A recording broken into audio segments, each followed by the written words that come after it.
Bien, entonces, como bien se me ha presentado, la temática en la que yo voy a disertar es sobre los derechos humanos, ¿verdad? En realidad, mi propósito en esta presentación es brindarles generalidades, pero al mismo tiempo enfocarme en los sistemas existentes de derechos humanos. A veces solemos tener cierta confusión.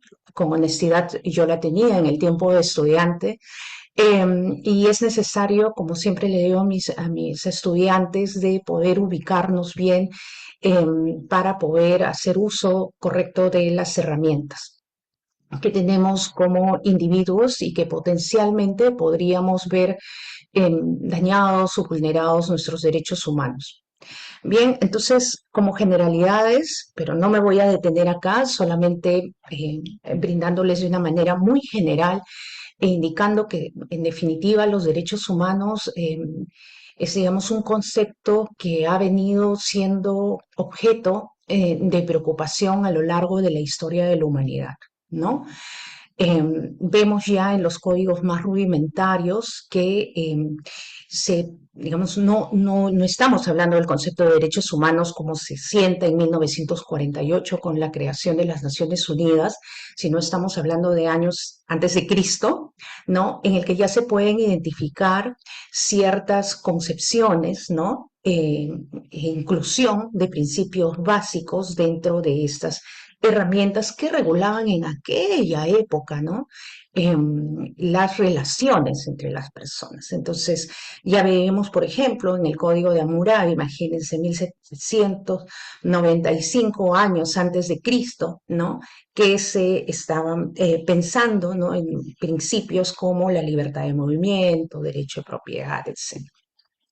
Tal vez un hito muy importante, en definitiva, es la Carta Magna de Inglaterra, ¿no? En 1215, ¿no? Donde ya se reconocen principios básicos que subsisten hasta hoy, ¿no? Y que de hecho son los pilares por los que nacen, ¿no? Luego las revoluciones liberales del siglo XVIII. Entonces, aquí vemos que ya se van reconociendo, por ejemplo, los principios de igualdad ante la ley, a la propiedad, a la libertad religiosa, ¿no? Y luego tenemos también un instrumento muy importante en Inglaterra en 1679 también relacionado a la libertad personal, ¿no? El habeas corpus act. Quien no ha escuchado del habeas corpus, de los procesos de habeas corpus que tenemos acá, luego lo vamos a explicar un poquito más. Eh, pero, en definitiva, como ustedes pueden identificar, ¿no? En el resumen muy acotado que presento en esta diapositiva, es que tenemos este interés, esta preocupación de las sociedades antiguas, medievales, para regular, ¿no? Esta situación del ser humano, ¿no? De las personas. Entonces, vemos que en esta época, ¿no? Digamos, esos planteamientos se van basando también en discusiones filosóficas, en dogmas religiosos, ¿no? Tanto así que el dogma religioso incluso influye, ¿no? En la Declaración de la Independencia de los Estados Unidos. Es innegable que, digamos, los procesos revolucionarios, liberales del siglo XVIII influyen, ¿no? Influyen en lo que conocemos ahora como derechos humanos, ¿no? Principios eh, basados, como les dije hace un momento, nuevamente en la igualdad, ¿no? Y en el tema de religión vemos igual, ¿no? Se ha extraído para que ustedes puedan identificar cómo en este marco de independencia, ¿no? De lucha de la independencia, se reconocen elementos religiosos, ¿no? En esta declaración. Ustedes, por ejemplo, bueno, podemos leer, ¿no? Todos los hombres son creados, ¿no? Iguales, son dotados por su creador de derechos ciertos e inalienables. Perdón. Que entre estos están la vida, la libertad y la búsqueda de la felicidad. Qué importante, ¿no? La búsqueda de la felicidad, ¿no? Son concepciones eh, que escapan de lo material, ¿no? Son concepciones filosóficas, ¿no? De proyección de la persona. ¿no? Ahora, digamos que están surgiendo los nuevos derechos, porque los derechos humanos, así como tenemos estos planteamientos básicos, están surgiendo nuevos derechos, ¿no? Estamos hablando, por ejemplo, de derechos de las generaciones futuras, ¿no? Pensando precisamente en el futuro, qué va a ser de estas generaciones en unos años que tienen que enfrentar, por ejemplo, cambios tan radicales como los que se están realizando en el clima, ¿no? El cambio climático. Perfectamente calza en esta proyección de estas generaciones a futuro. Pero bien, lo dejo ahí. Luego tenemos la Declaración Francesa de los Derechos del Hombre y del Ciudadano en 1789, ¿no? Ustedes habrán escuchado con mayor, digamos, con mayor cercanía, tal vez, digamos, los tres pilares, ¿no? Libertad, igualdad y fraternidad, ¿no? De hecho, es un instrumento básico y muy importante para los futuros instrumentos de derechos humanos que se desarrollan a partir de la segunda década del siglo XX. Bien, entonces se reconoce a la libertad, ¿no? Como uno de esos pilares. Y la igualdad, por supuesto. Los hombres nacen, permanecen libres e iguales en derechos, ¿no? Y se aparta así, como nosotros podemos ver, de la Declaración de Independencia de los Estados Unidos. No es que un creador les confiere algo, no, los hombres nacen así, ¿no? Nacen libres e iguales, ¿no?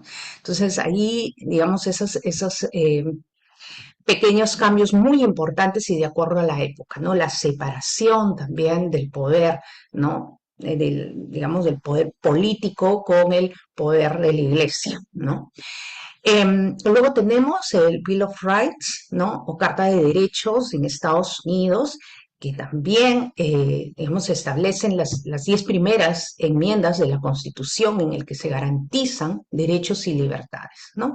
Por ejemplo, a ustedes comunicadores les importará bastante uno de los principales derechos que se van reconociendo en ese momento, ¿no? Es la libertad de expresión, la libertad de religión, principios relacionados al debido proceso y al juicio justo. Tenemos otros temas, sí, perdón, tenemos otros temas relacionados también, digamos, a los derechos humanos, porque obviamente, ¿no? En las Américas, ¿qué pasaba en las Américas? Porque hasta el momento hemos estado tratando lo que pasaba, digamos, en Europa, sí, hemos estado hablando también de Estados Unidos, pero ¿qué es lo qué había internamente en el movimiento americano, ¿no? Vemos ya en el siglo XX, principios del siglo XX, una preocupación sobre los derechos de extranjería. Vemos también la creación de digamos, de un organismo antecedentes, ¿no? De la Organización de Estados Americanos, la Unión Panamericana, digamos, una situación muy, importante para ser regulada, reconocida, protegida, es el derecho al asilo, por supuesto. Tenemos una convención, la Convención de 1928 sobre el derecho al asilo. Luego, una de las preocupaciones que también tenía en esa época, desde muy temprano, digamos, desde el espacio interamericano, es el desarrollo de derechos de la mujer, ¿no? Entonces, también se desarrolla una convención, o se aprueba una convención sobre nacionalidad de la mujer. Mientras tanto, a nivel mundial teníamos las guerras, ¿no? La Primera Guerra Mundial, que termina, como ustedes conocen bien, ¿no? Con la firma del Tratado de Versalles y digamos, uno de los organismos muy importantes que en esa época también se crea es la Organización Internacional del Trabajo, ¿no? Actual agencia de las Naciones Unidas, ¿no? Entonces, habremos escuchado desde acá, tal vez no es tan lejana la Organización Internacional de Trabajo, porque de hecho es, digamos, un órgano bastante importante que regula, que tiene bueno, normas internacionales respecto a reglas de trabajo para las condiciones, las mejores condiciones de trabajo, ¿no?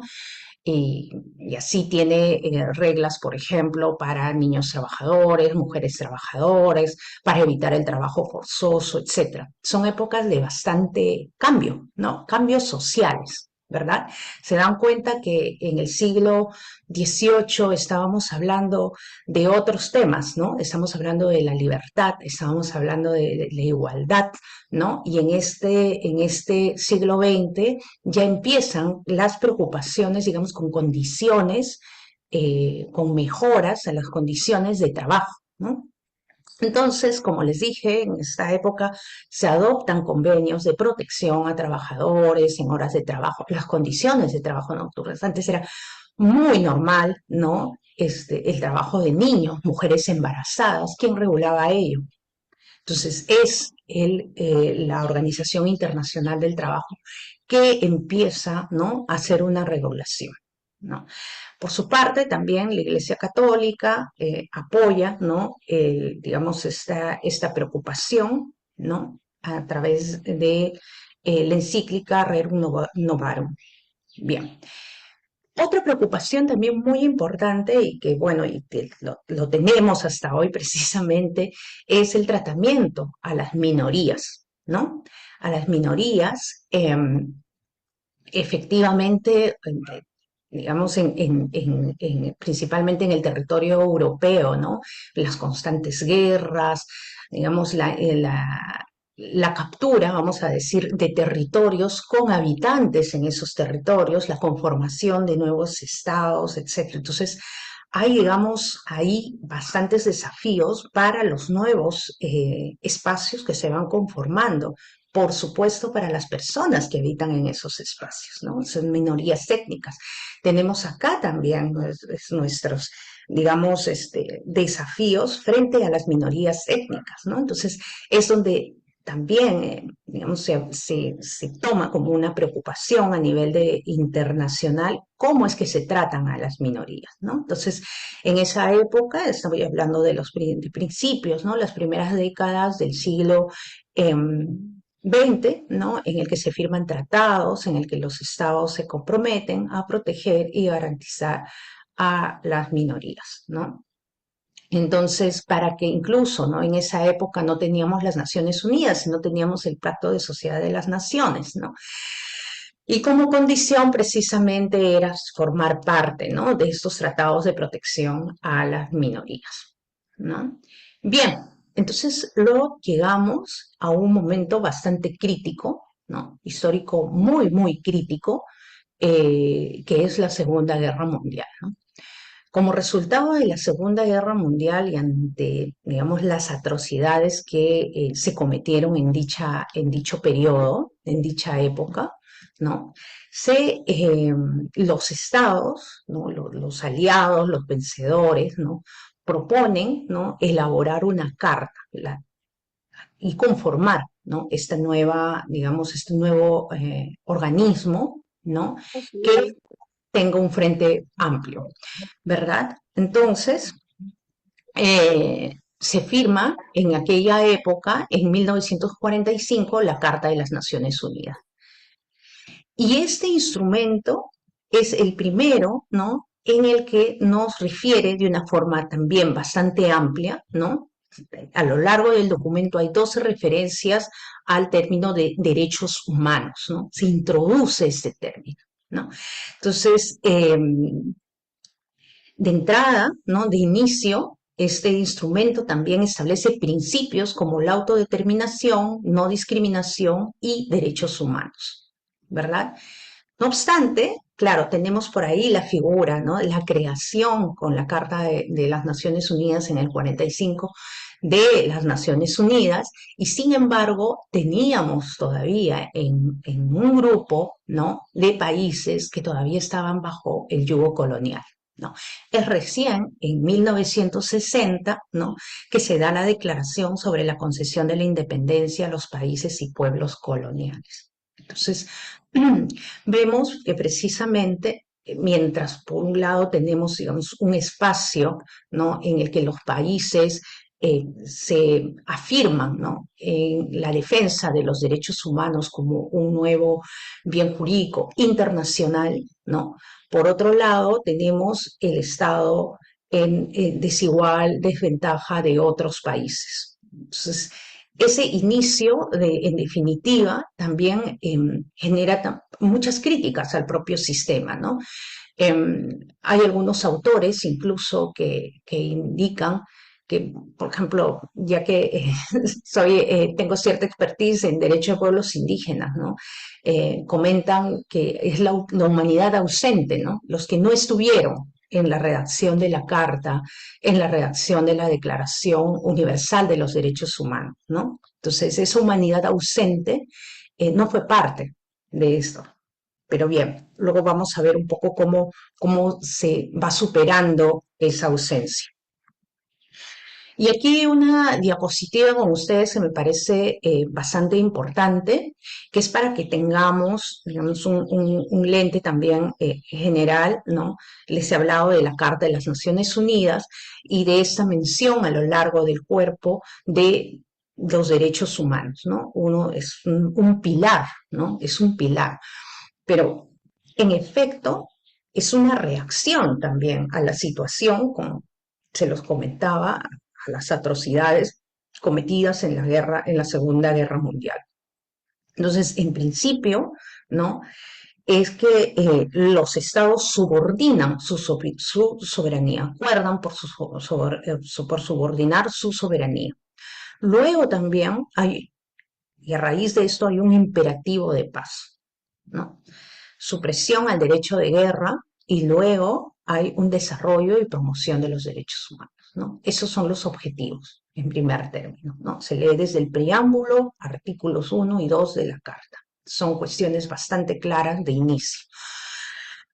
Luego también, claro, se distingue, ¿no?, digamos, el principio de la soberanía limitada a la dignidad humana a través de los límites internos constitucionales de los estados, ¿no?, que deben garantizar este respeto a los derechos humanos, y los límites externos, ¿no?, que vamos a hablar más adelante sobre los mecanismos supraestatales, ¿no?, para defensa de los derechos humanos.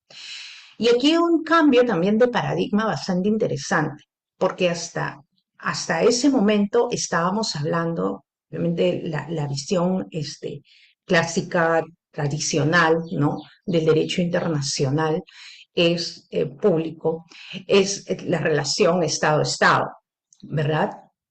Pero con el nacimiento de esta carta y de este nuevo paradigma, insisto, es que el ser humano ingresa como un actor relevante en las relaciones internacionales, ¿verdad? Hay una obligación de parte de los estados de proteger. Entonces vemos, por un lado, ¿no?, el desarrollo del derecho internacional humanitario que protege a las personas en situaciones de conflicto armado. Cuando ustedes escuchen derecho internacional humanitario, inmediatamente deben asociarlo con la existencia de un conflicto armado. Luego tenemos el derecho internacional de refugiados, ¿no?, que, como su nombre lo indica, tiene que haber, digamos, una situación, es un contexto de movilidad, ¿verdad? Con movilidad deben salir personas que deben salir de sus países, ¿no?, para poder tener, digamos, una protección adecuada, porque su integridad, su vida, está en peligro en su espacio natural.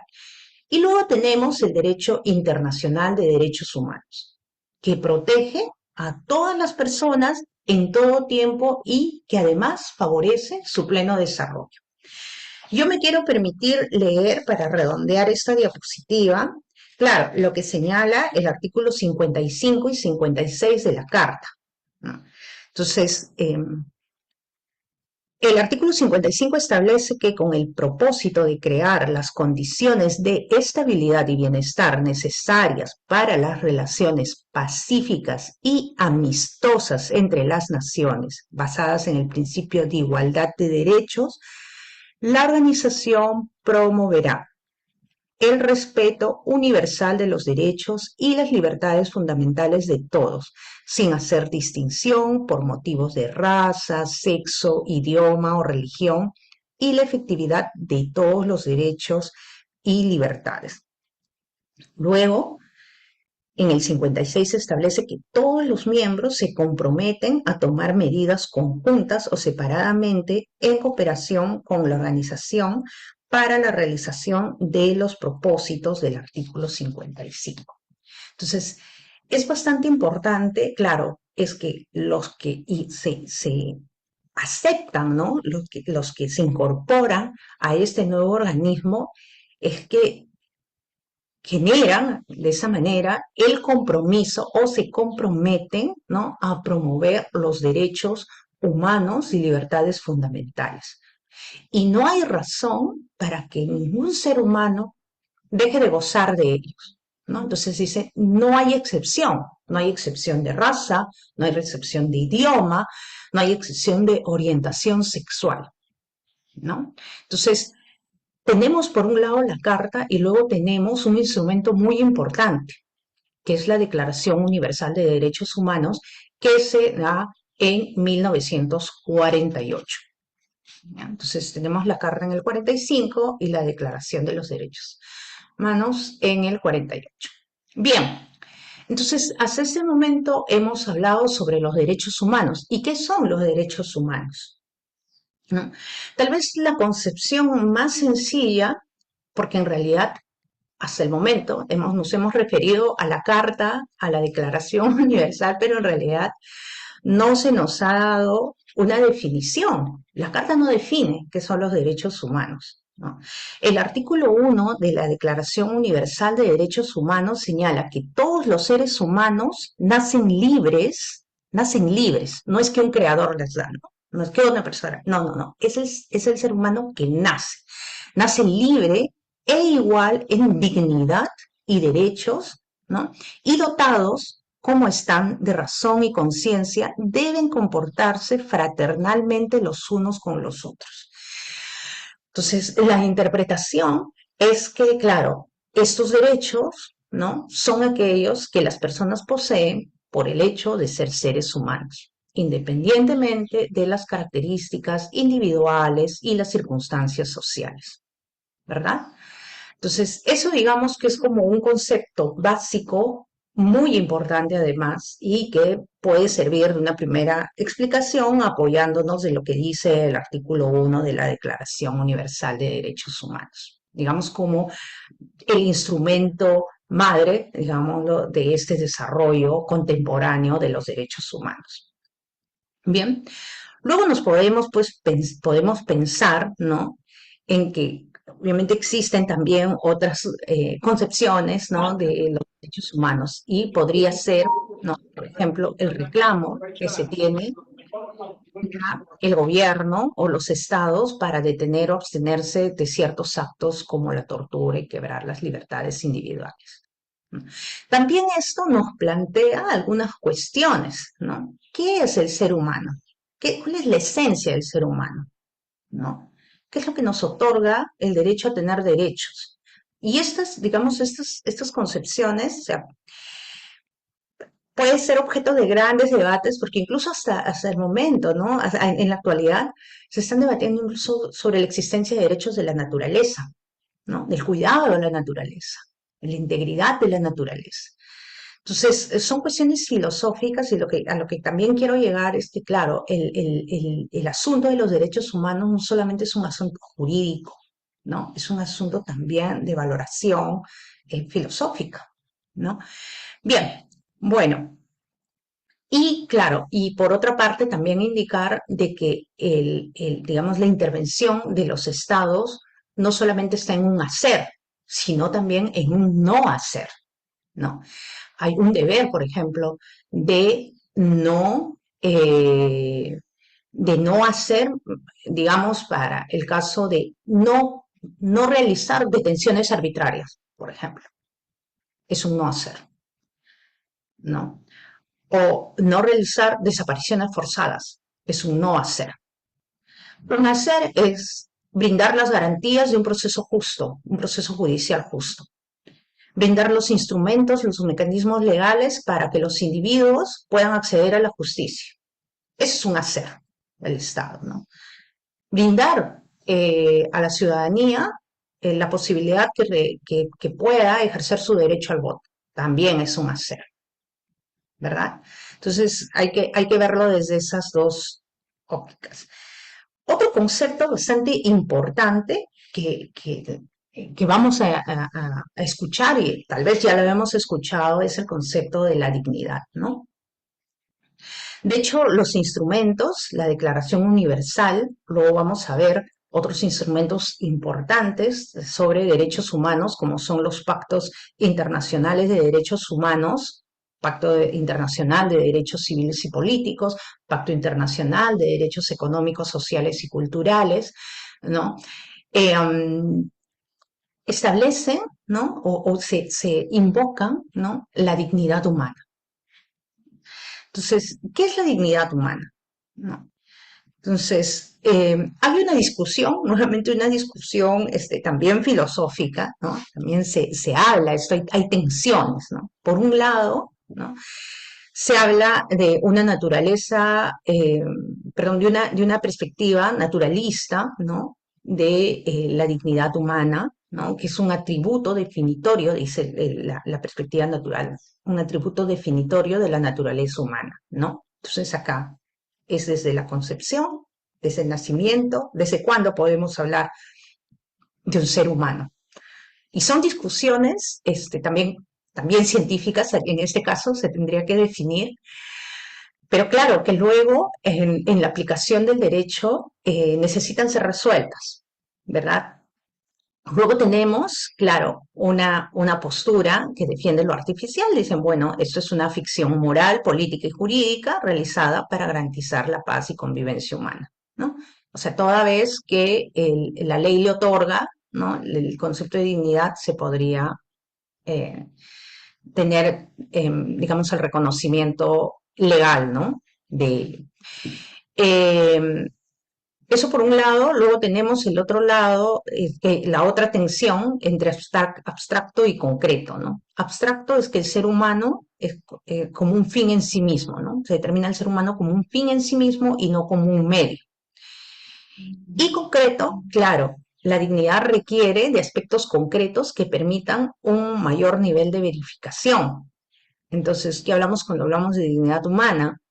Hablamos, por ejemplo, desde una perspectiva de lo concreto, es que, en efecto, el ser humano necesita, ¿no? Que, por ejemplo, el Estado le provea de condiciones de vida mínimas para una vida digna. ¿Y qué significa una vida digna? Por lo menos una vivienda donde habitar, servicios de salud adecuados, educación adecuada, ¿entienden? Y no necesariamente el Estado las brinda. Entonces, ¿de qué estamos hablando? ¿De qué tipo de dignidad estamos hablando realmente? Luego hay otra tensión entre lo universal y lo particular, ¿no? Entonces, lo universal indica, ¿no?, la dignidad humana como una sola, aplicable a todo tiempo y lugar. Y la particular reclama que no existe una sola dignidad humana, ¿no? Porque hay diversas concepciones de vivir, ¿no? Del buen vivir. Nosotros que estamos en un estado ubicado geopolíticamente en la región, en Latinoamérica, en la región andina, conocemos bien que hay otras concepciones de entender, ¿no? La vida, la existencia, la relación con el entorno, ¿no? Vemos que han sido recogidas en algunas constituciones latinoamericanas esta proyección, ¿no?, de cómo relacionarse con el resto, ¿no? Tenemos el summa causa, el summa camaña, y eso, digamos, a nivel constitucional y a nivel ideológico, ¿no?, filosófico de las propias naciones originarias, ¿no?, existentes en naciones originarias, como quieren llamarse los pueblos originarios que habitan en estas tierras, tienen también sus propias concepciones, de acuerdo a la cultura que representa. Entonces, digamos que todavía existe un tema ahí de debate, de discusión. Yo he dejado, tal vez le pueden tomar un pantallazo, ahí una lectura, ¿no? De una revista bastante prestigiosa en temas de derechos humanos, revista Sur, ustedes lo pueden identificar, dicen las tensiones de la dignidad humana, conceptualización y aplicación en el derecho internacional de los derechos humanos. Les invito para que puedan revisar y ahondar un poquito más en el concepto. Ahora, características de los derechos humanos, tenemos las tres principales, que son inalienables, los derechos humanos son inalienables porque no se pueden perder, son inherentes al ser humano, ¿no? Sin embargo, debemos indicar que en algunas circunstancias sí pueden suspenderse, ¿no? Como en los estados de excepción, los estados, ¿no? de emergencia, a través también de una sanción penal, por ejemplo, ¿no? O sea, que las personas pierden su derecho a la libertad para poder cumplir una pena, una sanción de la justicia, ¿no? En un centro penitenciario. Luego tenemos, ¿no? la característica de la universalidad, ¿no? Entonces, aquí también digamos que hay otra corriente que sostiene la importancia, o que al menos tengamos en cuenta, el relativismo cultural, ¿no? Pero bueno, no voy a entrar a ese detalle. La idea es que los derechos humanos se aplican por igual a todas las personas, sin distinción de origen étnico, sexo, orientación sexual, religión, opinión, nacionalidad, etcétera, ¿no? Y también que son indivisibles e interdependientes. Entonces, los derechos humanos guardan entre sí una relación intrínseca. Luego, también hay que pensar que un derecho humano, ¿no? puede sostenerse o se sostiene de otro derecho humano. Por ejemplo, todas las cartas o la declaración, vamos a hablar de la Declaración Universal de Derechos Humanos, reconoce el derecho a la vida, ¿no? El derecho a la vida, pero obviamente, ¿de qué vida estamos hablando? ¿Solamente de respirar? ¿No? ¿Qué es la vida? ¿No? Entonces, ya a través de la jurisprudencia, de la interpretación de los propios organismos de derechos humanos, incluso, ¿no? Se habla de una vida digna, ¿no? ¿Qué es la vida digna? Hace un momento lo reflexionaba rápidamente, ¿no? ¿De qué estamos hablando de vida digna? Tal vez ni siquiera de las cuestiones que yo estoy explicando, ¿no? Pueden apagar, por favor. Mm. Bien, y luego también debo indicar que se han identificado generaciones de los derechos humanos, y esto es en el desarrollo de los derechos humanos. Como bien hemos señalado, en un primer momento, bueno, en principio se hablan de tres generaciones de derechos humanos, ¿no? En un primer momento, como lo hemos señalado, los principales instrumentos internacionales y la propia declaración, ¿no? está bastante influenciada, digamos, por estos principios, ¿no? de las revoluciones liberales.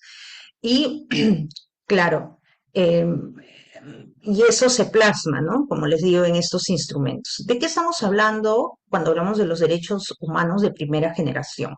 ¿No? Principalmente de derechos civiles y políticos, como el derecho a la libertad, la igualdad ante la ley, propiedad privada, libertad de asociación y de conciencia y la presunción de inocencia, ¿no? El Pacto Internacional de Derechos Civiles y Políticos, como les dije, está cimentado en libertades individuales.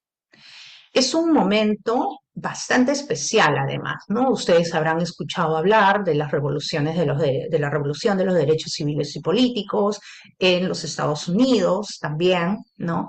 Entonces, digamos, todas esas discusiones, ¿no? También incrementan este valor, ¿no? Digamos, es un estadio muy importante en los primeros años, que se da en los primeros años, digamos, o la segunda década del siglo pasado.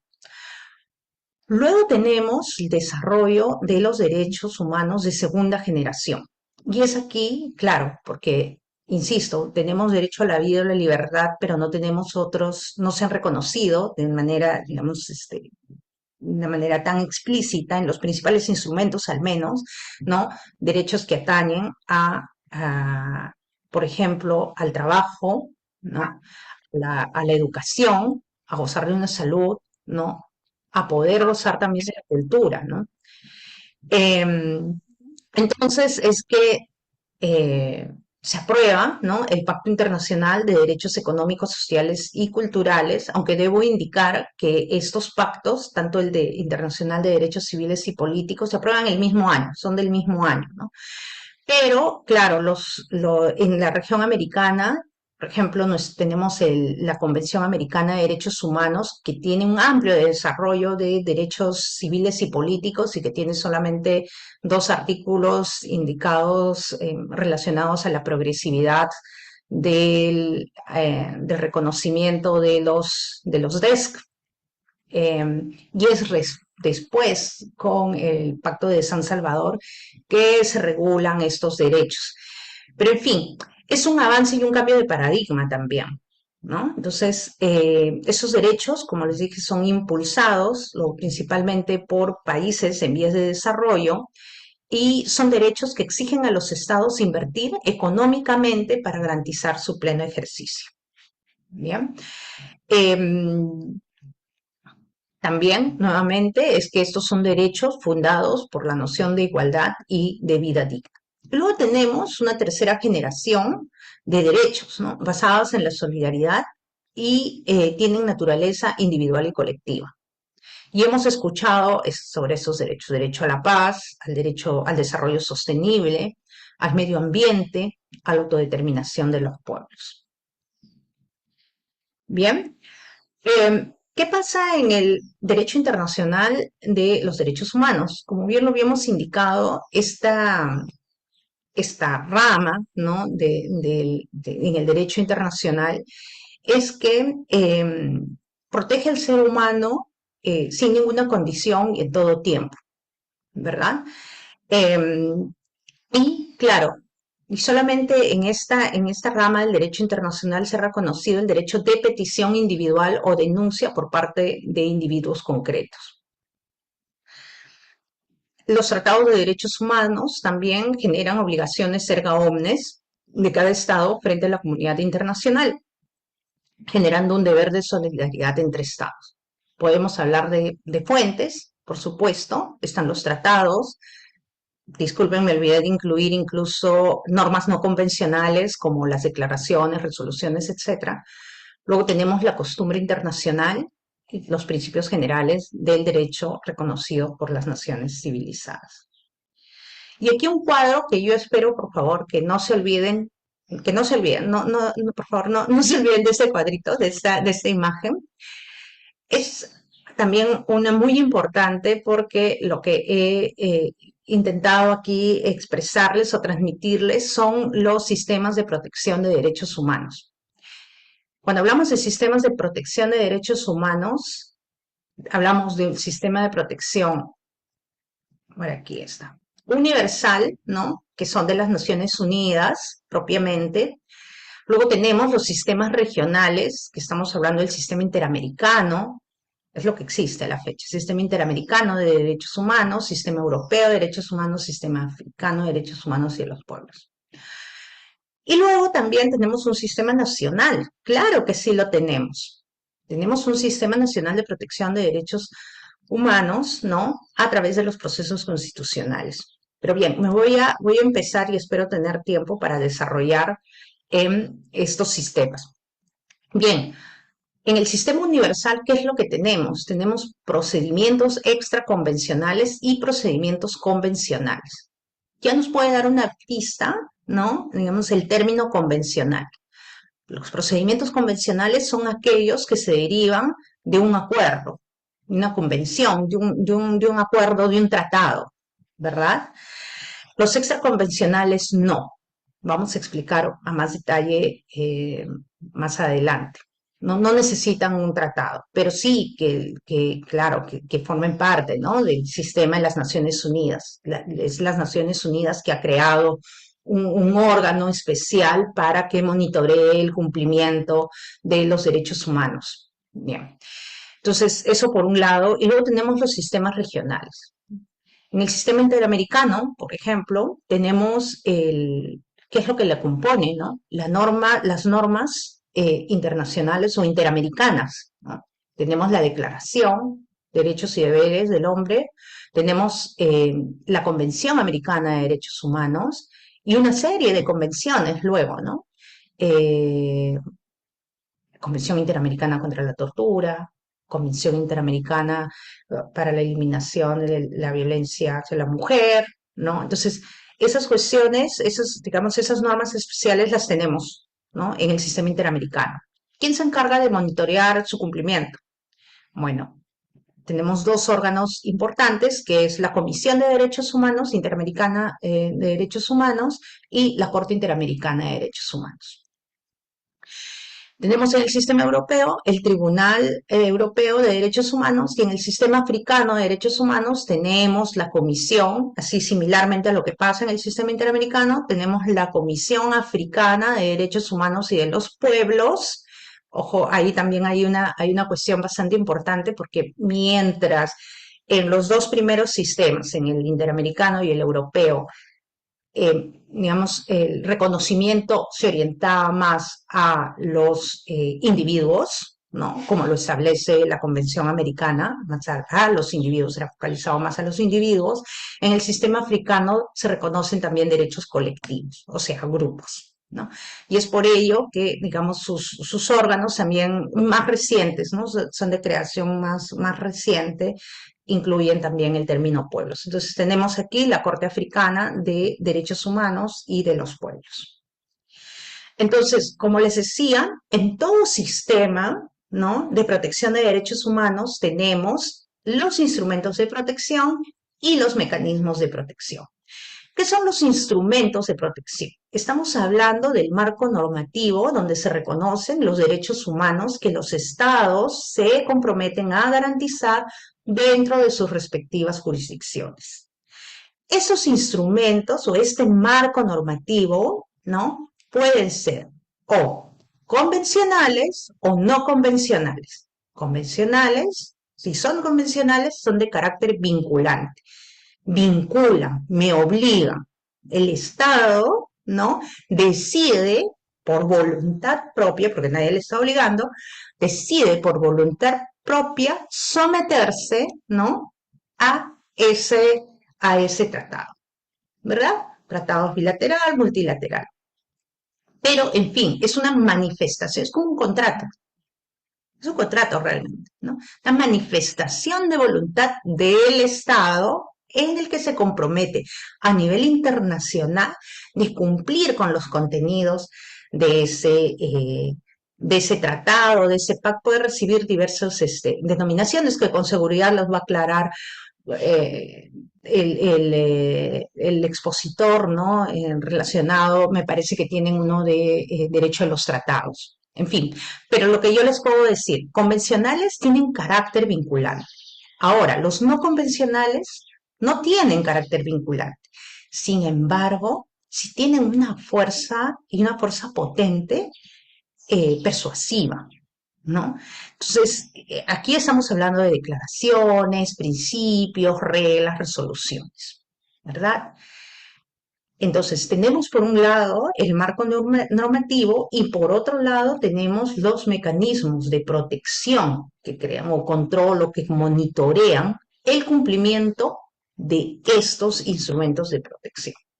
Entonces, son órganos establecidos para vigilar el cumplimiento de las obligaciones derivadas de los instrumentos de protección. La mayoría de estos mecanismos han sido creados en virtud de los tratados internacionales. Es decir, es el propio tratado internacional que crea estos mecanismos para poder controlar su cumplimiento, monitorear a los estados que cumplan. ¿Ya? Entonces, eh, sí, es muy importante que tengamos en cuenta esto, ¿verdad? Y luego, claro, un poquito aterrizando al caso peruano, ¿qué es lo que tenemos en el Perú, no? En el Perú tenemos el artículo 55 de nuestra Constitución, en el que señala que los tratados celebrados por el Estado y en vigor forman parte del derecho nacional. O sea, ya son parte de nuestro derecho nacional, ¿ok?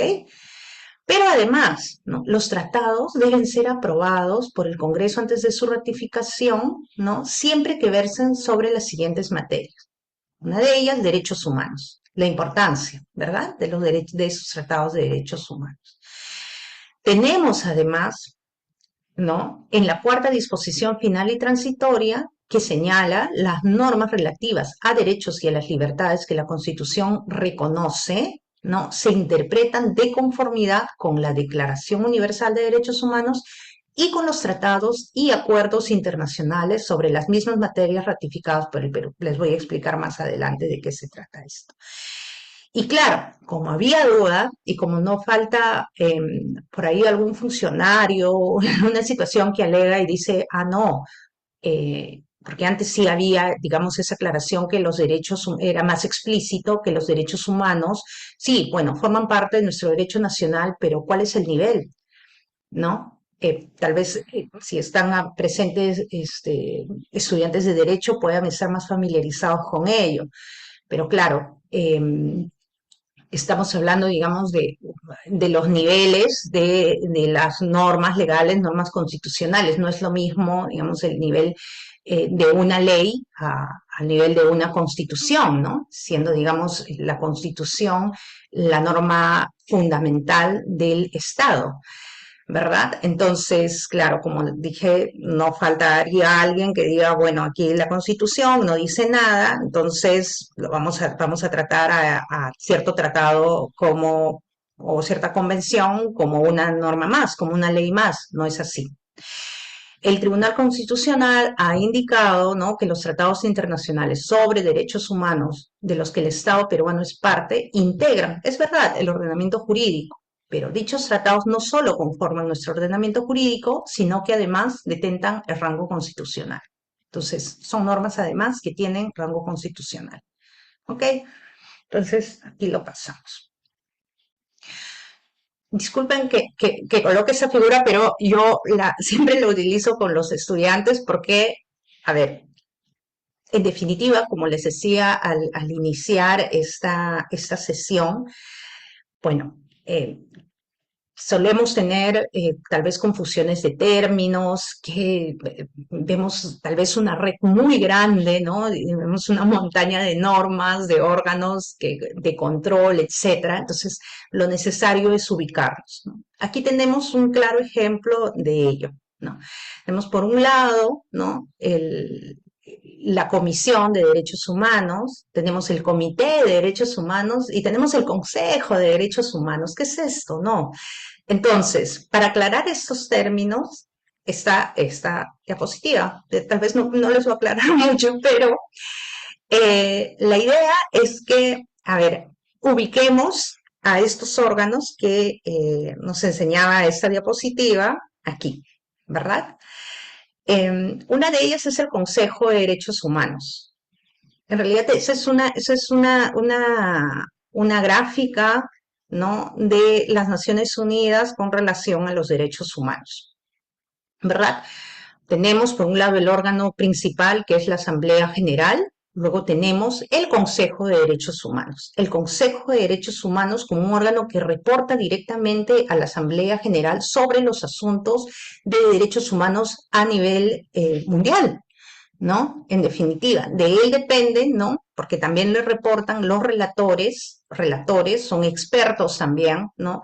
Que han recibido el encargo de monitorear, ¿no?, cómo es la situación de derechos humanos en diversos países y también por temas. Por ejemplo, tenemos este relator eh, sobre derechos de los pueblos indígenas, excelente, quien le interese el tema, como a mí, ¿no?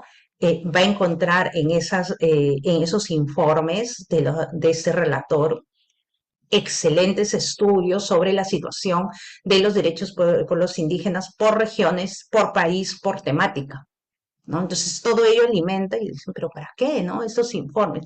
Finalmente, claro, estos son llevados también a la Asamblea General, ¿no? Y en las discusiones, claro, se hacen llegar las recomendaciones a los estados. Entonces, bien. sin ir más allá, tenemos el Consejo de Derechos Humanos. Hemos visto en la anterior la Comisión de Derechos Humanos. Más adelante en la diapositiva también voy a explicar. La Comisión de Derechos Humanos fue en un momento lo que existía y que fue reemplazada por el Consejo de Derechos Humanos. De hecho, la Comisión de Derechos Humanos dependía en su momento del Consejo Económico Social y Social, ¿no? Entonces ahora vemos que dada la importancia de la temática de derechos humanos en las Naciones Unidas, se crea, ¿no? Se elimina la comisión y se crea un Consejo de Derechos Humanos, que ya no tiene que ir por el Consejo, por el ECOSOC, sino que va directamente a informar a la Asamblea General. Luego los circulitos que ustedes ven ahí son los diversos órganos de monitoreo que los vamos a ver. Y tal vez lo que sí tengo que indicar aquí es que, o llamar la atención, es la figura del Alto Comisionado de las Naciones Unidas para los Derechos Humanos, ¿no? También es muy importante esta figura que reporta a la Secretaría General y que, en definitiva, ¿no? También brinda una asesoría técnica a los estados. Tenemos aquí, por ejemplo, el representante del Alto Comisionado para los Derechos Humanos, ¿no? La misión en Perú, ¿no? Que en efecto brinda soporte a las entidades del Estado, principalmente al Ejecutivo, las del Ejecutivo, para que puedan implementar, ¿no? Las mejores medidas para digamos, la protección, promoción de derechos humanos.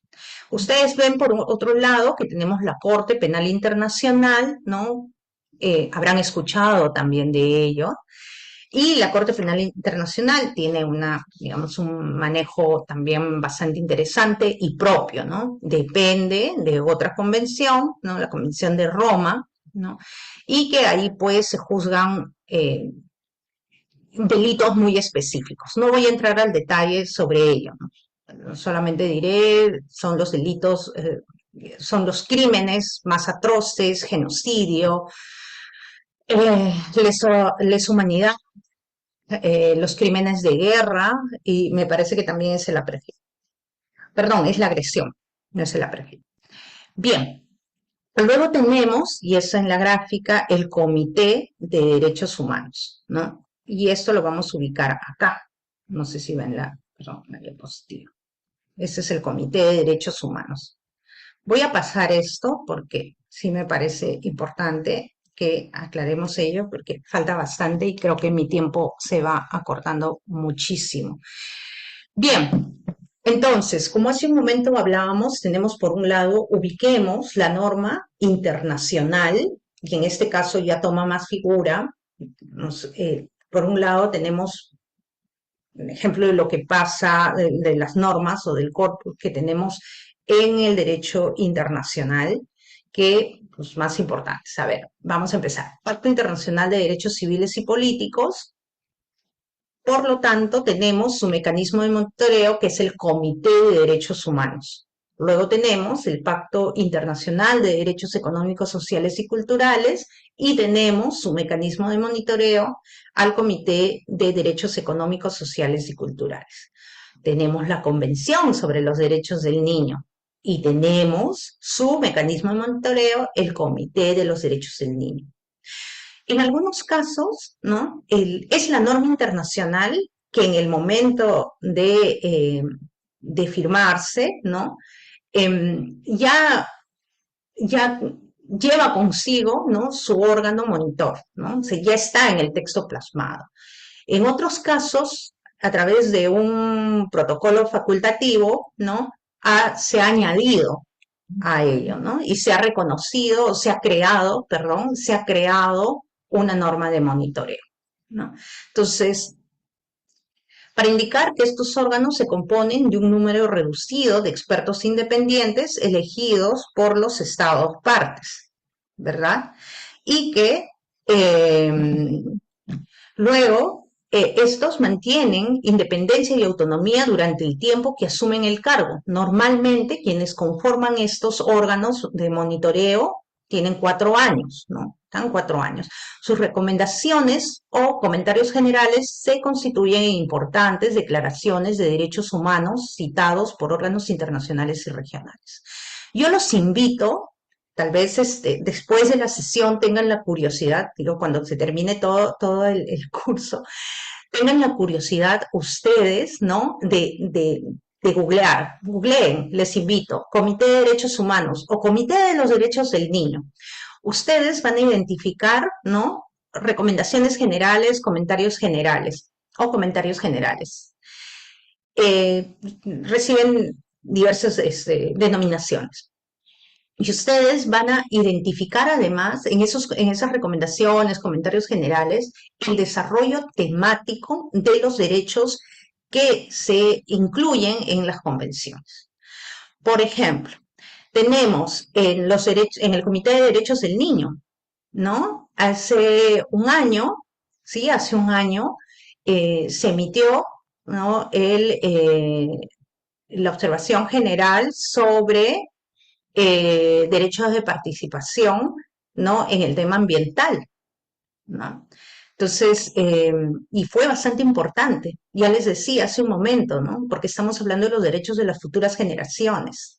Luego tenemos también el comité, ¿no? Para la eliminación de la discriminación contra la mujer, ¿no? Entonces, ahí también tenemos una digamos, aportes bastante interesantes que a nosotros aquí en el Perú nos van a importar tal vez un poco más, que es, por ejemplo, el acceso a la justicia de mujeres y niñas indígenas, ¿no? Son puntos importantes, pero que no están desarrollados en la norma internacional, pero que sí el órgano monitor se encarga de darle forma, de darle, digamos, contenido a esos derechos, ¿no? Y en base además a las informaciones que hacen llegar los estados, ¿no? Y hacen llegar a los estados como, perdón por la diapositiva que sea con tanto texto, pero en fin, ¿cómo tenemos, digamos, qué es lo que pueden hacer estos órganos, ¿no? Primero de procedimiento extraconvencional. Cuando hablamos de procedimiento extraconvencional, nos tenemos que dirigir inmediatamente al Consejo de Derechos Humanos. ¿Qué hace el Consejo de Derechos Humanos en su oportunidad? ¿Qué hacía la Comisión de Derechos Humanos? Que desde el 2006 cambia. Entonces, por eso, perdón, entre paréntesis, cuando ustedes puedan escuchar, la Comisión de Derechos Humanos, la Comisión de Derechos Humanos ya no existe, ¿no? Pero puede ser que documentos de anteriores al 2006 todavía no sean importantes en el debate internacional de derechos humanos. O puedan ustedes encontrar textos y digan, ya, pero es la comisión. ¿Y la comisión dónde está? Bueno, ya no está. La comisión a partir del 2006 fue reemplazada por el Consejo de Derechos Humanos, como les dije, ¿no? Que reporta directamente a la Asamblea General. Entonces, ¿qué hacía la comisión? ¿Qué hace el Consejo de Derechos Humanos? El Consejo de Derechos Humanos, ¿no? Eh, hace, digamos, un informe, ¿no? Sobre la situación general de los derechos humanos en base, ¿no? A la información suministrada por el propio Estado examinado, ¿no? Hay, digamos, un examen periódico universal, ¿no? Que se da cada 4 años.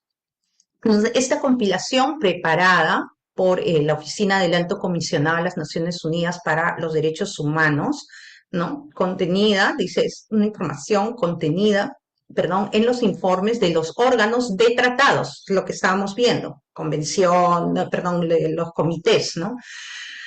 Los procedimientos especiales y otros documentos oficiales pertinentes de la ONU, ¿no? Entonces, luego también, claro, como esa información, en primer lugar, viene, ¿no? De los estados, ¿no? Es información suministrada por el propio estado. Sin embargo, también es permitido que la sociedad civil, ¿no? Presente información, ¿no? Entonces, también podrían presentar información y obviamente se requiere al Estado también para que presente sus argumentos ante las cuestiones que pueda señalar la sociedad civil.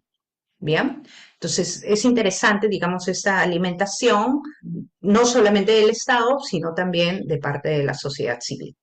Luego tenemos procedimientos permanentes, ¿no? A través de individuos y organizaciones que pueden presentar denuncias sobre violaciones sobre derechos humanos. Tenemos el procedimiento 1235, tenemos el procedimiento 1503, uno de carácter público y el otro de carácter confidencial. Entonces, ambos se relacionan, obviamente, a vulneraciones, a violaciones de derechos humanos, ¿no? Y luego, el 1235, sí, se tiene la potestad de establecer un órgano especial de investigación, ¿no? Sin necesidad del consentimiento del Estado denunciado. El otro procedimiento se reserva para violaciones graves de derechos humanos, ¿no? Como apartheid, tortura, etcétera, ¿no? Pero el establecimiento del órgano especial de investigación necesita del consentimiento del Estado. Luego tenemos procedimientos especiales que a la fecha se constituyen de 46 mandatos temáticos y 14 mandatos por país. Entonces, aquí pues están estos procedimientos especiales están integrados por una persona que es el relator especial. Tenemos, por ejemplo, también relatores especiales, como les decía, no solamente de pueblos indígenas, tenemos relatores especiales, por ejemplo, para los defensores, ¿no? De derechos humanos, que están vinculados, están también a la libertad de expresión, de información. Y bueno, es un experto independiente, un representante especial, ¿no? Del secretario general. En fin, entonces esos son los procedimientos que pueden hacer los digamos, el órgano extraconvencional, ¿no? Pero por otro lado, tenemos aquí el procedimiento convencional y se nace la convención, ¿no? Una convención, un acuerdo en un tratado de derechos humanos. Como lo hemos señalado, ¿no? Estos tratados tienen sus órganos de control, ¿no?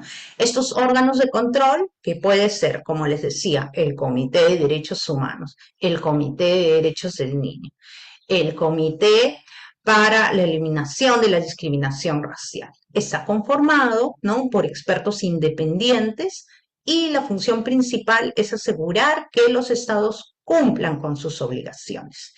Tienen, ¿no? Mecanismos. ¿Cómo lo hacen? ¿No? A través de mecanismos, ¿no? Para asegurar el cumplimiento, a través de observaciones generales sobre el cumplimiento de lo que está haciendo el Estado o lo que no está haciendo, informes estatales periódicos, denuncias presentadas por víctimas individuales o grupales, comunicaciones interestatales, porque otro Estado, o sea, no solamente las personas, ¿no?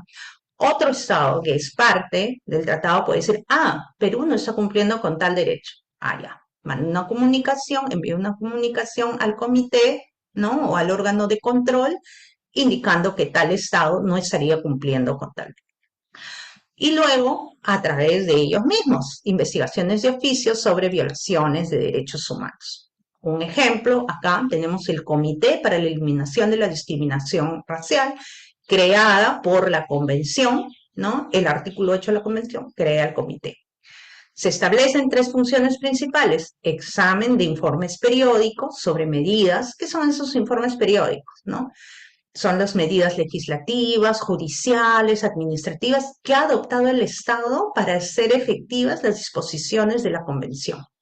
Las comunicaciones interestatales, que es lo que yo les comentaba hace un momento, ¿no? Que otro Estado, preocupado por la situación de derechos humanos de otro Estado, que también forma parte del comité, ¿no?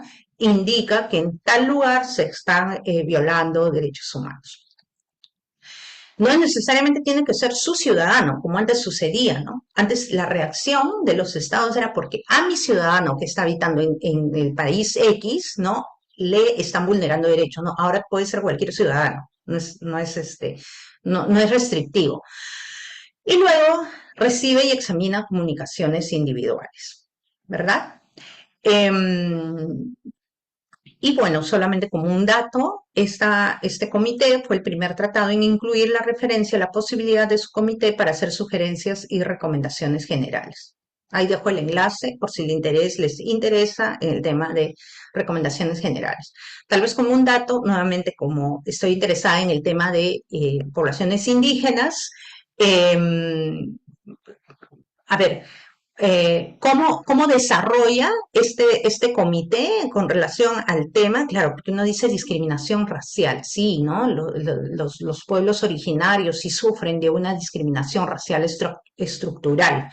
Entonces, en el desarrollo, en su recomendación general, si mal no recuerdo es la número 23 de hace varios años ya, enlaza el tema de el disfrute adecuado de los derechos, del derecho territorial, de los territorios de los pueblos indígenas, con el ejercicio al consentimiento libre, previo e informado y que en base a la vulneración de esos derechos estarían creando condiciones para la discriminación de estos pueblos.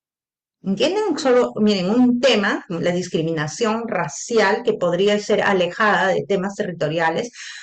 Sin embargo, ¿no? El comité los vincula de una manera también progresista, ¿no? Y que finalmente terminan en una recomendación que ha servido incluso de sustento para órganos jurisdiccionales, ¿no? Y bueno, alimenta, digamos, en los diferentes órganos o instituciones de las Naciones Unidas y también los órganos regionales. Aquí, por ejemplo, también tenemos ya del Pacto Internacional de Derechos Civiles y Políticos, cómo trabaja el Comité de Derechos Humanos, ¿no? Entonces, aquí vemos que, como dato, está conformada por 18 expertos independientes, ¿no? Y es competente para recibir y considerar comunicaciones de personas que aleguen ser víctimas de violación de alguno de los derechos consagrados en el pacto. También, ¿no? El mecanismo que utiliza el comité es a través de los informes periódicos, denuncia entre los estados parte y denuncia de los particulares, de los individuos, ¿no? Entonces, aquí hay primero un proceso de presentación, admisión, luego hay un examen de fondo, hay un plazo en el que el Estado tiene 6 meses para informar, ¿no? Al comité sobre si los hechos han sido o no adoptados para repasar, ¿no? La situación. También hay posibilidad para que la víctima o su representante envíen información. Entonces, el comité también tiene la posibilidad de brindar medidas cautelares para proteger, ¿no? A la persona o a los individuos, ¿no? De mayor afectación, ¿no? Y luego hay una opinión final, es una decisión sobre el fondo de la comunicación o denuncia, ¿no? Esta no estamos hablando de jueces, estamos hablando de expertos. Los únicos jueces acá que podríamos hablar, por ejemplo, son de los tribunales, ¿no? Tribunales regionales. Por eso se señala que es una decisión cuasi jurisdiccional, ¿no? Pero que sin embargo también se establecen medidas de seguimiento que son ejercidas luego por el relator especial, ¿verdad?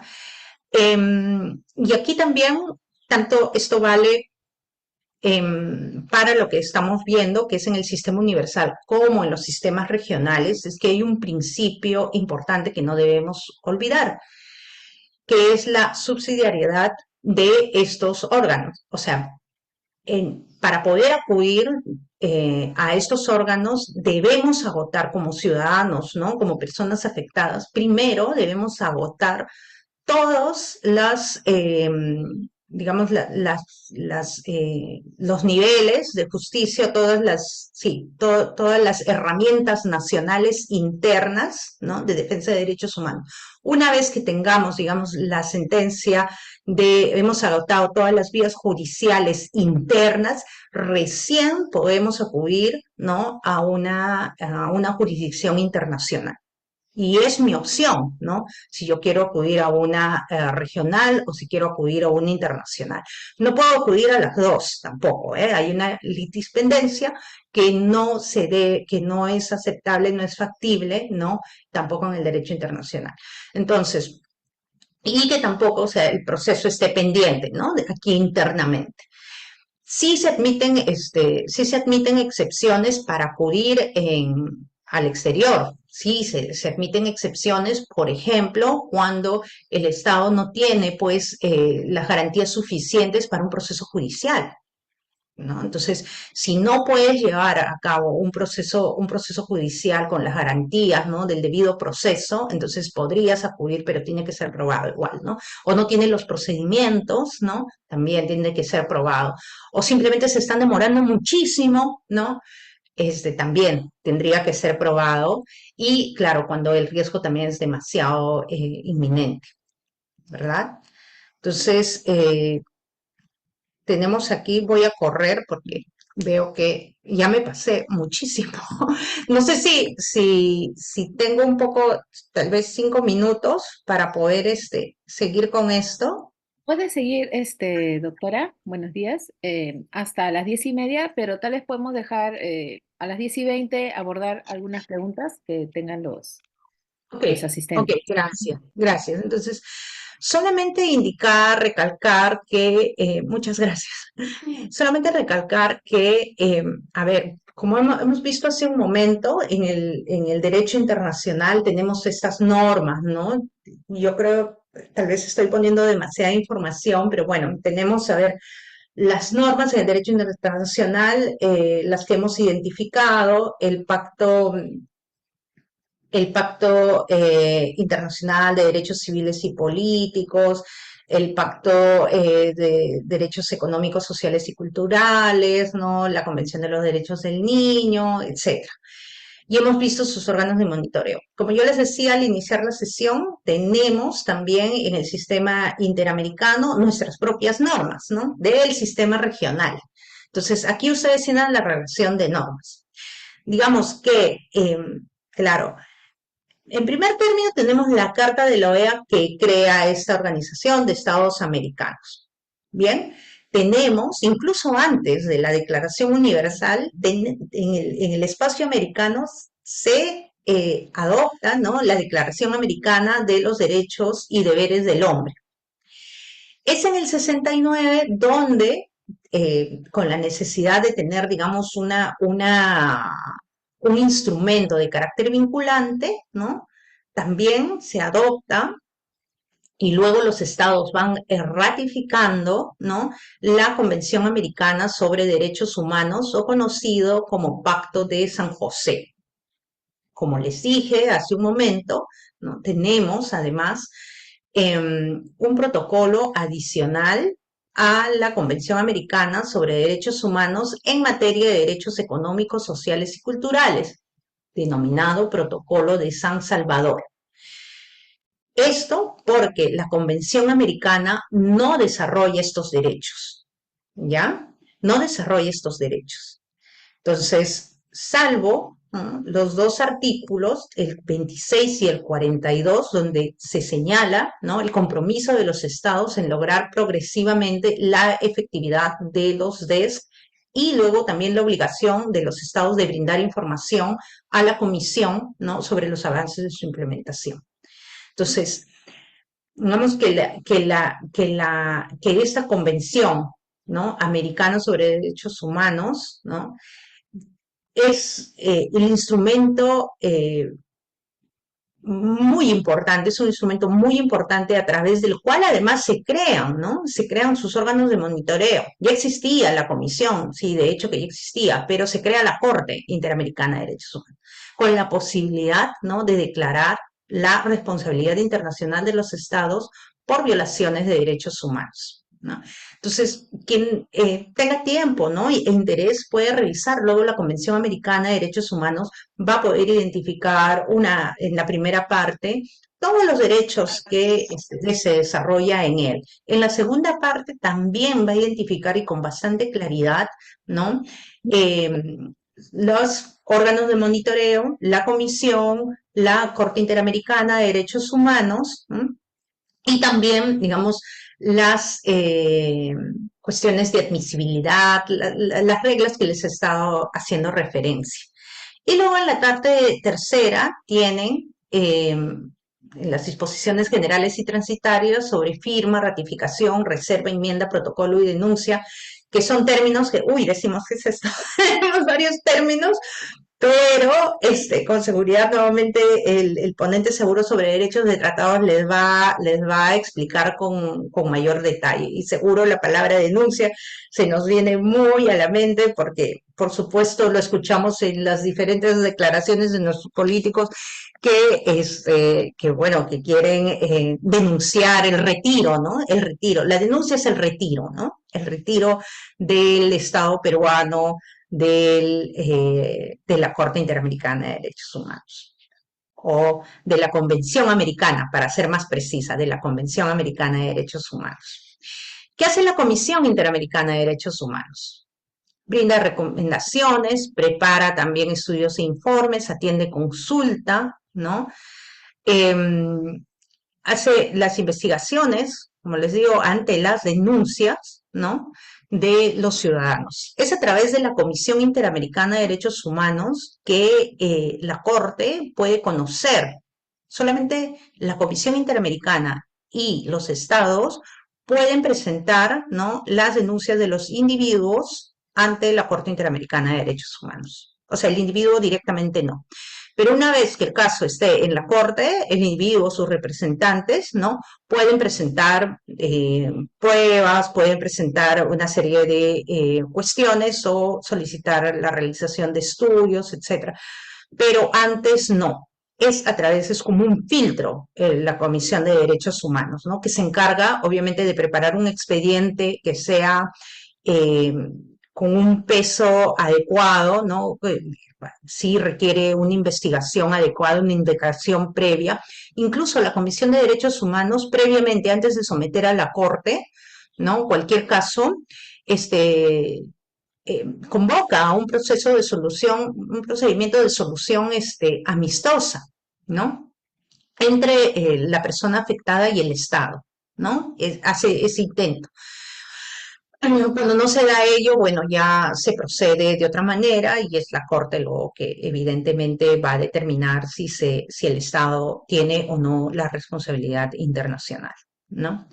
Y algo muy importante también, que si bien, o sea, el Estado puede determinar la responsabilidad perdón, la Corte determina la responsabilidad de un Estado, la responsabilidad internacional sobre violación de derechos humanos de un Estado, no significa que a los otros estados no les pase nada. No, cuando la Corte expresa, ¿no?, esta responsabilidad hacia un Estado, también establece en las sentencias determinados estándares sobre lo que se entiende de un derecho, ¿no?, sobre un derecho.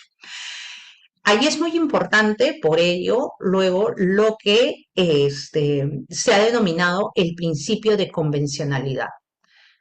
Tal vez alguien ha escuchado, ¿no?, sobre el principio de control constitucional que tienen los jueces, ¿no?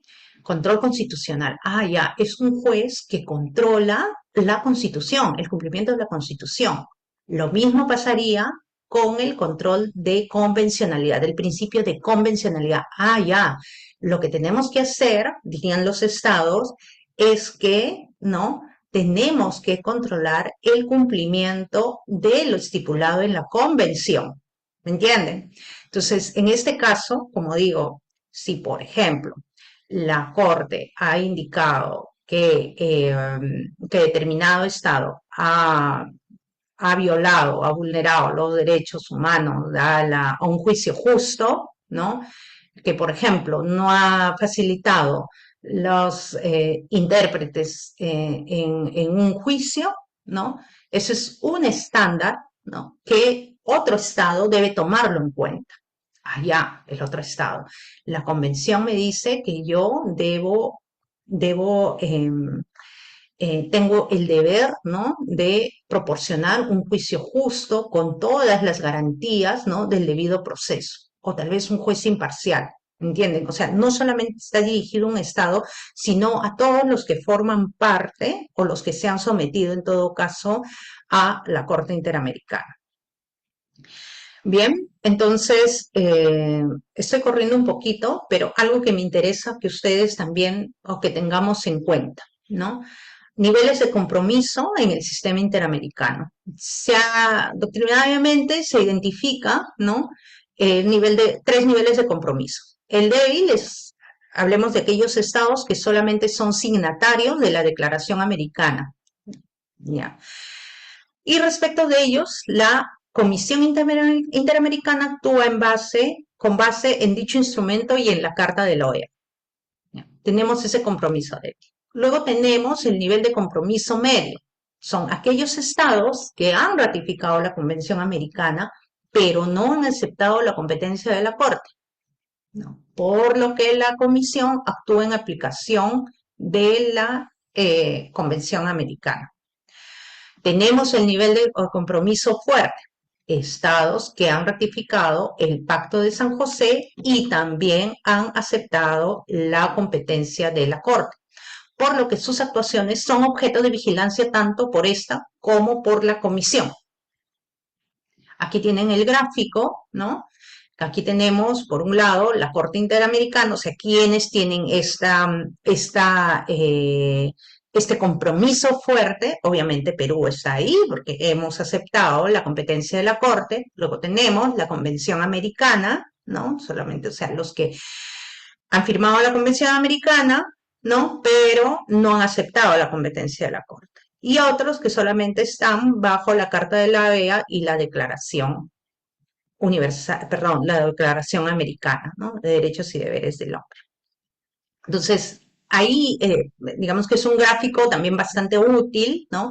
Yo les recomiendo, también revisen, hay un libro muy, bueno, básico, pero muy bueno, que les va a aclarar, ¿no? Estas, o va a evidenciar, ¿no? Estas niveles de compromiso a nivel digamos, del sistema interamericano. Y es muy importante, ¿saben? Porque luego también hay una percepción de parte de los estados en decir, mi vecino pues no se obliga de la misma manera, ¿no? ¿Y por qué yo debería obligarme tan fuerte? ¿No? ¿Por qué debería comprometerme tan fuerte? De hecho, eso genera muchas suspicacias dentro de la propia organización, ¿no? Luego tenemos, para que los órganos de control conozcan, ¿no? Eso se tiene que definir, para que conozcan un caso se tiene que definir la competencia, ¿no? Tipo persona, la competencia material, la competencia de lugar y la competencia de tiempo, ¿verdad? Entonces, un punto muy importante es que los órganos de control no tienen competencia para revisar sentencias dictadas por los tribunales nacionales que actúen en el ámbito de su jurisdicción y aplicando las debidas garantías jurisdiccionales, a menos de que se considere que haya violado la Convención Americana, ¿verdad? Entonces, acá como ustedes pueden identificar, hay estos requisitos. Primero, el órgano de control tiene que determinar, ya, las partes intervenientes en el proceso, víctima y denunciado, están facultados por la convención o por los instrumentos interamericanos para presentar ante ellas peticiones individuales o comunicaciones interestatales. Luego, la materia. La materia objeto de la petición o denuncia sea la violación de un derecho reconocido como justiciable ante tales órganos. Luego, el lugar, los hechos denunciados hayan ocurrido dentro de la jurisdicción de un Estado parte. Y tercero, es que implica que la supuesta violación de un derecho reconocido haya ocurrido una vez que la Convención Americana, el protocolo u otro tratado haya entrado en vigor para el Estado denunciado o en una fecha posterior al reconocimiento de la competencia contenciosa de la Corte. Me gustaría hablar más, pero ya voy bastante tarde. Entonces, yo no sé si podríamos dejarlo ahí para poder pasar al pequeño espacio de preguntas que tenemos. Muchas gracias. Muchas gracias, doctora, por esta ponencia y por haber logrado hacer un consolidado, de hecho, ¿no? De todo lo que ha estado compartiendo con nosotros, ya que es definitivamente un tema bastante denso, pero creo que vale la pena siempre hablar de derechos humanos y siempre en estos términos tal vez un poco más amigables, ¿no? Para personas que a lo mejor no están sumergidas en el ámbito propiamente del estudio jurídico, porque en realidad los derechos humanos impactan a todo nivel, ¿no? Y en todas las ciencias y en todas las disciplinas. Y en esta charla que, si bien la hemos diseñado pensando en los comunicadores, también ha estado abierta para el público en general. Y bueno, voy a trasladarle un par de preguntas que nos ha llegado a nuestra pizarra virtual. Son un par de preguntas bastante sencillas. La primera de ellas dice, felicitaciones por la exposición.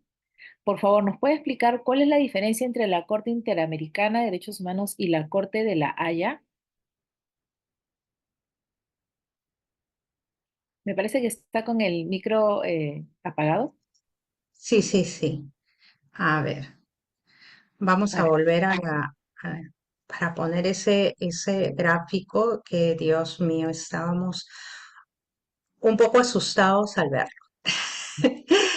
Y vamos a ubicarnos un poquito. Bien, lo pueden ver, ¿verdad? sí, sí. Entonces, aquí tenemos, claro, estamos hablando, y muchas gracias por la pregunta, porque en efecto no pude explicarla en el momento, porque estaba corriendo con el tiempo. Aquí tenemos la Corte Internacional de Justicia, y claro, que se encuentra en La Haya, y que en definitiva pertenece, digamos, a un ámbito de justicia universal, ¿no? La Corte Interamericana de Derechos Humanos, como su nombre lo indica, pertenece a un ámbito regional, ¿no?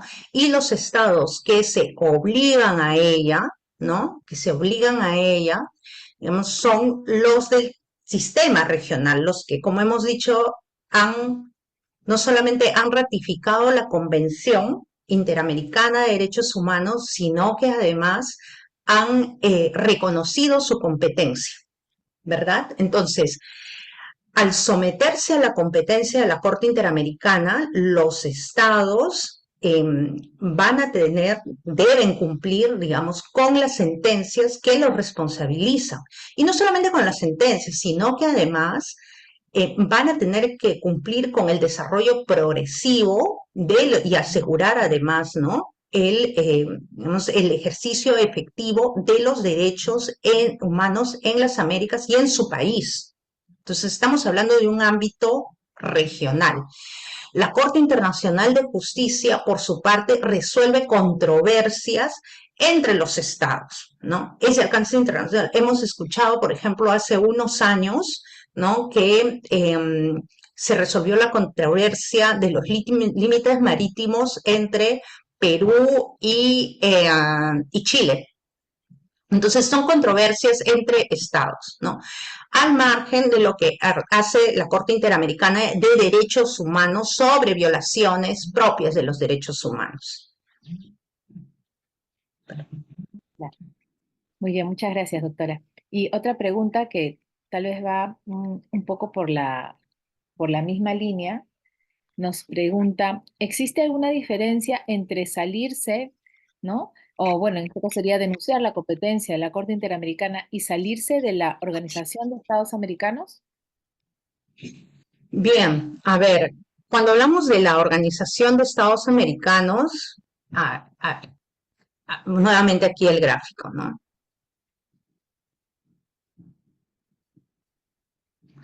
La competencia de la Corte Interamericana de Derechos Humanos, como ustedes pueden identificar, digamos, es bastante popular entre los estados en el hemisferio, ¿verdad? Sin embargo, claro, como identificamos, no es lo mismo porque hay países que se encuentran dentro de la Organización de Estados Americanos y que se rigen bajo la Carta de la OEA, que es la que lo conforma, lo crea, pero igual siguen perteneciendo a este organismo, ¿no? Con una serie, digamos, no, tal vez no quisiera tocar de beneficios, ¿no? De lo que significa pertenecer a un organismo de esta naturaleza, un organismo regional de soporte, ¿no? De apoyo, de guía, ¿no? Y de temas de convivencia. Lo ideal, obviamente, es que estos estados también se sometan, ¿no? Al cumplimiento o a garantizar, ¿no?, los derechos fundamentales, las libertades de sus ciudadanos. Pero no es lo mismo, porque pueden estar dentro de la Organización de Estados Americanos, pero al mismo tiempo, ¿no?, haberse retirado de la competencia de la Corte Interamericana. Vemos incluso un punto medio, ¿no?, en que pueden estar dentro de la Corte, perdón, de todo el sistema de la OEA, pueden haber ratificado la convención, pero al mismo tiempo no están supeditados, digamos, a este control de la Corte Interamericana, pero ojo que sí estarían bajo el control de la Comisión Interamericana de Derechos Humanos, ¿no? Que no es lo mismo, como les dije, no es los únicos que tienen, digamos, pronunciamientos jurisdiccionales porque están compuestos por jueces, tanto el Tribunal Europeo, la Corte Africana y nuestra Corte Interamericana, sí tienen pronunciamientos jurisdiccionales, o sea que sí son vinculantes, ¿no? Hay un debate, de hecho que sí hay un debate sobre la obligatoriedad del cumplimiento de la Comisión Interamericana, de lo que dictamine la Comisión Interamericana. Hay unas posiciones que sí, que en efecto, aunque no sean jueces, pero en definitiva sí deberían, sí sus decisiones, ¿no?, son de obligatorio cumplimiento, porque además tienen una fuerza, ¿no? Una fuerza coercitiva, más allá que de ese vínculo, ¿no?, que genera un propio tratado, una propia convención.